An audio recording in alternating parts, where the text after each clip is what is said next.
taken from the prophet Ezekiel. The Lord cried in my ears with a loud voice, saying, Draw near, you executioners of the city, each with his destroying weapon in his hand.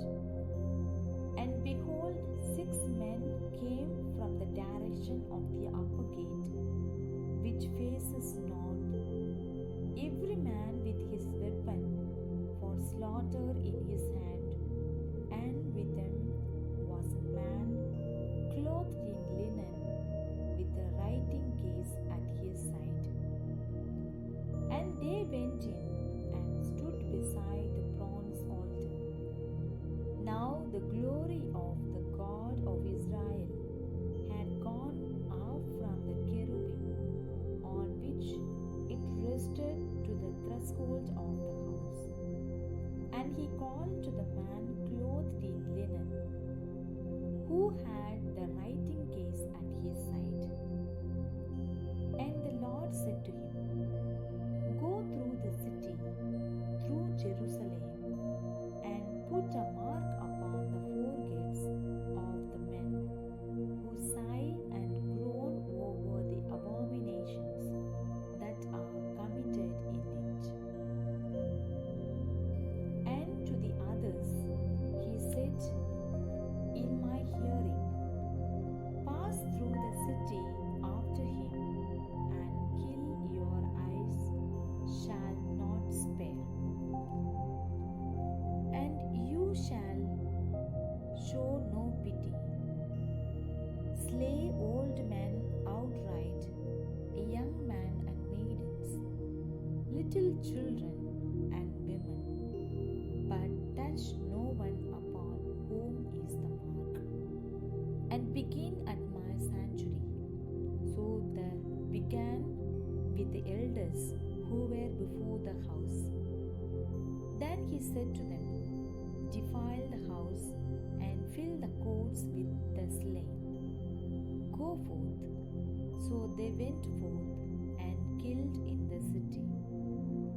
Then the glory of the Lord went forth from the threshold of the house and stood over the cherubim.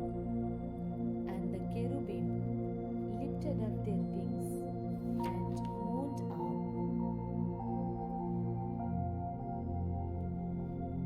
in the earth in my sight. As they went forth, the wheels beside them, and they stood at the door of the gate of the house of the Lord. And the glory of the God of Israel was over them. These were the living creatures that I saw underneath the God of Israel by the river Siva, and I knew that they were cherubim. Each had 4 faces, and each 4 wings, and underneath their wings the semblance of human hands. And as for the likeness of their faces, they were the very faces whose appearance I had seen by the river Siva. They went every one straight forward. The word of the Lord. The Gospel according to St. Matthew, chapter 18, verses from 15 to 20.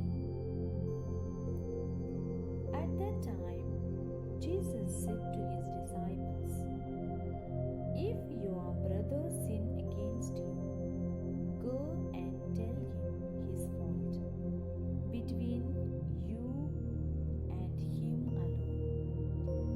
If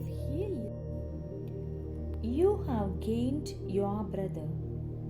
If he does not listen, take one of or 2 others along with you, that every word may be confirmed by the evidence of 2 or 3 witnesses. If he refuses to listen to them, tell it to the church. And if he refuses, to listen even to the church, let him be to you as a Gentile and a tax collector. Truly I say to you, whatever you bind on earth shall be bound in heaven, and whatever you loose on earth shall be loosed in heaven. Again I say to you, if two of you agree on earth about anything they ask, it will be done for them by my Father in heaven. For where two or three are gathered in my name, there am I in the midst of them. In today's Gospel, Jesus provides guidance on how to give correction to others without being judgmental. It is a delicate art that requires tact, prudence, sincerity, humility, compassion, courage, and the preservation of the offender's dignity. When receiving correction, we should do so with humility and without making self-justifying excuses. Friendly and honest criticism is invaluable. The first step, according to St. Matthew, is to speak to the offender alone, pointing out the fault in a private manner that doesn't humiliate them. If this fails, one or two others should be brought in to help with the reconciliation without assigning blame.